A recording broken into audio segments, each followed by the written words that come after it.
মানে স্থলে যারা বসবাস করে যে সমস্ত সাপ, বিষধর সাপ, প্রাণী, বিষাক্ত প্রাণী, তার মধ্যে এই রাসেল ভাইপার সবচেয়ে বেশি বিষাক্ত।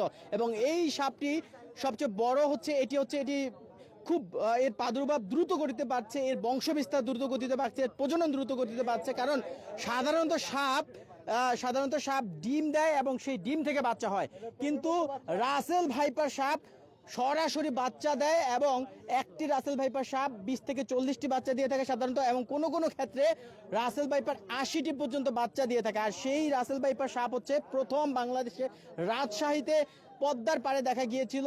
আর এরপর সেই রাজশাহীর পদ্মা থেকে শরীয়তপুর, জাজিরা, সখীপুর, সুরেশ্বর, নড়িয়া থেকে শুরু করে কাঁচিকাটা, নোয়াপাড়া, চড়াতরা থেকে শুরু করে পদ্মার তীর ঘেঁষে যে সমস্ত অঞ্চলগুলো রয়েছে সেই অঞ্চলের সব জায়গাতে এই রাসেল ভাইপার সাপের কিন্তু প্রাদুর্ভাব বা এই রাসেল ভাইপার সাপ দেখা যাচ্ছে। দর্শক, আমরা আজকে এই রাসেল ভাইপার সাপের আরেকটি বড় বৈশিষ্ট্য হচ্ছে দাঁত।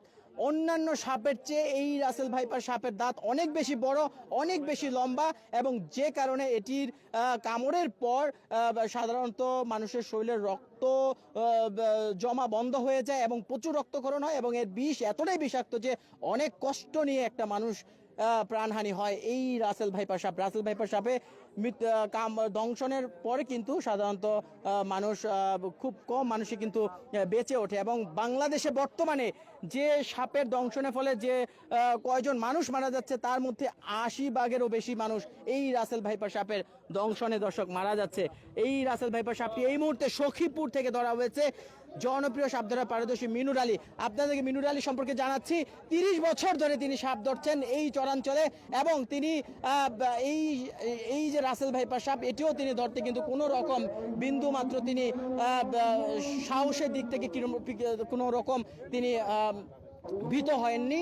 এবং এই মিনুর আলী তিনি এই চরাঞ্চলে বর্তমানে এই গরমের প্রাদুর্ভাবের সাথে সাথে যখন সাপের প্রাদুর্ভাব বা উপদ্রব বেড়ে চলেছে, ঠিক তখন কিন্তু মিনুর আলী দিন রাত পরিশ্রম করে ঘাম জড়িয়ে চরাঞ্চলবাসীর সাহস হিসেবে তিনি এই মুহূর্তে কাজ করছেন। চরাঞ্চলবাসীর সাহস হিসেবে তিনি কাজ করছেন এই মিনুর আলী। এবং আজকে তিনি কয়টা সাপ ধরলেন রাসেল ভাইপার সহ জানবো। আজকে কয়টা সাপ ধরেছেন? আজকে 5টা ধরছি। আরো জাতি সাপ। জাতি সাপ বলতে কি কি ধরনের? পানস?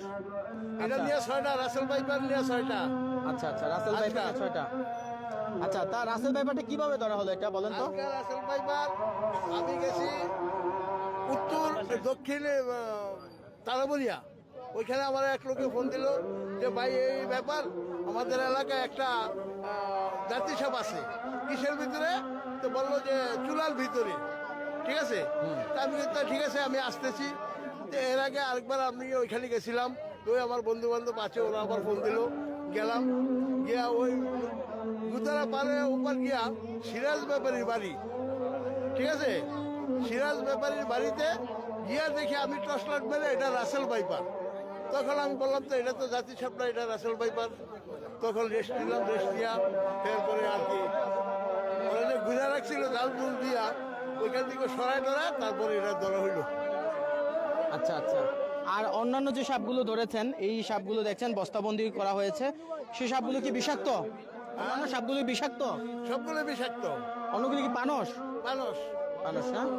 আচ্ছা দর্শক, আপনারা নিশ্চয়ই দেখতে পাচ্ছেন। এবং জানিয়ে রাখি, এই রাসেল ভাইপার সাপ অন্যান্য সাপগুলো কি করে, মানুষ দেখলে সাপ দৌড়ে চলে যায় বা সাপ ভয় পায়। আর রাসেল ভাইপার সাপের একটি বৈশিষ্ট্য হচ্ছে এই সাপ মানুষ দেখলে সে দংশনের জন্য এগিয়ে আসে। এবং এই সাপের পেট থেকে শুরু করে এর শরীর মোটা হয় এবং লেজ সাধারণত ছোট হয়। যেমন দেখতে পাচ্ছেন এই রাসেল ভাইপার সাপ চেনার যে উপায়টা, রাসেল ভাইপার সাপের যে পেট থেকে শুরু করে মাথার পর থেকে পুরো শরীর মোটা হয় এবং এর লেজটা একেবারে চিকুন এবং একেবারে ছোট হয়। এবং এটা দেখতে আপনারা একটু, আমরা পিঠটা দেখাই, পিঠটা, এবং দেখতে পাচ্ছেন গোল্ডেন আকৃতি, গোল্ডেন কালার। এই হচ্ছে রাসেল ভাইপার সাপ চেনার উপায়।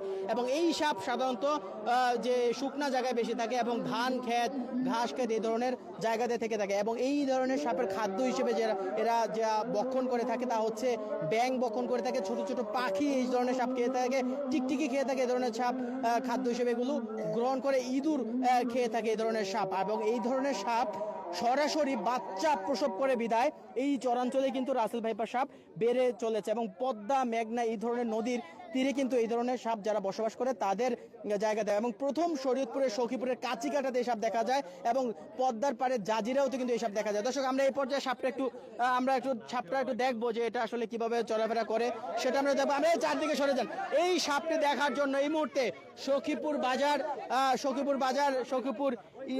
বাজার যে গরুর হাট রয়েছে ইসলামী উচ্চ বিদ্যালয় মাঠে কিন্তু শত শত মানুষ চলে এসেছে, কারণ এই সাপটির উৎকণ্ঠা, এই সাপটির যে আতঙ্কে কিন্তু চরাঞ্চলবাসী রয়েছে। এবং আরেকটা জিনিস জানাই, এই সাপটি ফুটবলের মতো এভাবে গোল হয়ে থাকে, সেক্ষেত্রে কিন্তু সাপটি যে কোনো গর্তে বা যে কোনো জায়গাতে গোল হয়ে থাকে এবং সে কারণে কিন্তু এটা দেখতে অনেক পথচারীরা কিন্তু এটা দেখে না, ভুলবশত এই সাপের গায়ে যে কোনো সময় আপনার পা পড়ে যেতে পারে। যে কয়টি সাপ ধরেছে সব কয়টি সাপ আজকে দেখাবে আমাদের এই শরীয়তপুরের সখীপুরের মিনুট আলী। আপনারা জানেন যে এই মিনুট আলী তিনি কিন্তু এই গরমের সময় যে সাপের প্রাদুর্ভাব বেড়ে চলেছে এই সময় কিন্তু মিনুট আলী আমাদের সবার জন্য একটি সাহস। এই মিনুট আলী আমাদের সবার জন্য একটি সাহস। দেখতে পাচ্ছেন আরেকটি সাপ, এটা কি জাতের সাপ?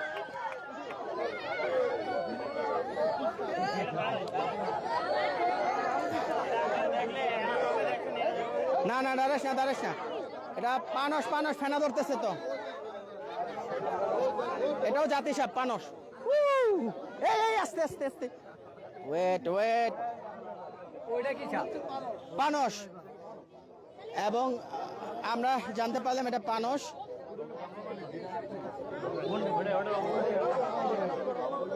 সুপ্রিয় দর্শক, লাইভটি কে কোন জায়গা থেকে দেখছেন এবং আপনার মন্তব্য কমেন্টের করে জানাতে পারেন। আমরা এই মুহূর্তে রয়েছি সখীপুর থানা সখীপুর গরুরহাটের মাঠে। আজকে কিন্তু রাসেল ভাইপার সহ কয়েকটি সাপ ধরা হয়েছে। দেখতে পাচ্ছেন এই যে রাসেল ভাইপার সাপের সাধারণত বৈশিষ্ট্য হচ্ছে এভাবেই কিন্তু ফুটবলের মতো করে সে গোল করে এভাবেই বসে থাকে এবং ভুলবশত যদি আপনি পথে চলাচলের ক্ষেত্রে এবং বিশেষ করে ধান খেতে যারা কৃষক রয়েছে ধান কাটে তাদের এটি আতঙ্ক, কারণ ধান খেতে বা শুকনো জায়গায় এবং বিভিন্ন খেতে এগুলো বেশি থাকে এবং সেই সময় কৃষকরা কিন্তু আতঙ্কে থাকে এবং এই সাপ এভাবেই ফুটবল আকৃতিভাবে বিভিন্ন গর্তে বিভিন্ন ঝোপঝাড়ে এভাবে কিন্তু থেকে থাকে। এবং এই সাপটিকে ধরা হয়েছে শরীয়তপুর জেলার সখীপুর থানার উত্তর তারাবনিয়ার পদ্মার চরের একটি বাড়ির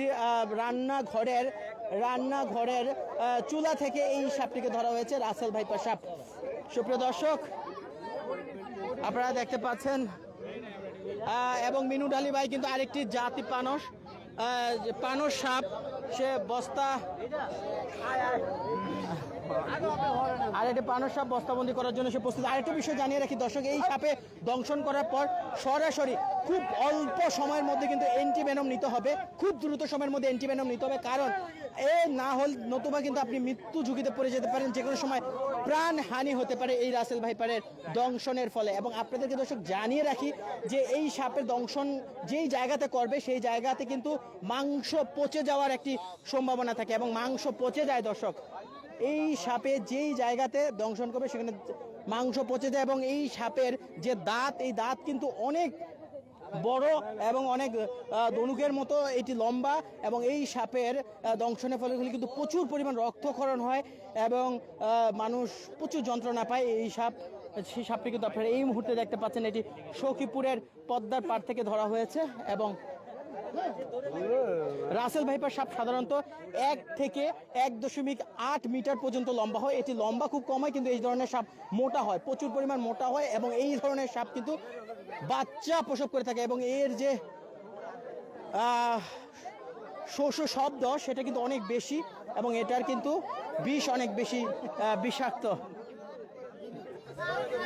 দর্শক সরাসরি দেখছেন শরীয়তপুর টেলিভিশন ফেসবুক পেজে সরাসরি সম্প্রচারে আপনাদেরকে এই মুহূর্তে কিন্তু দেখাচ্ছি দর্শক। এবং এই ধরনের সাপ খুব বিষাক্ত। বাংলাদেশের মধ্যে বর্তমানে যে দর্শক বাংলাদেশে বর্তমানে সবচেয়ে আতঙ্ক এবং চরাঞ্চলবাসীর জন্য যে সাপটি আতঙ্ক চা হচ্ছে রাসেল ভাইপার এবং বিষাক্তের দিক থেকে এই সাপ কিন্তু বিশ্বের মধ্যে দ্বিতীয় এবং বাংলাদেশে বর্তমানে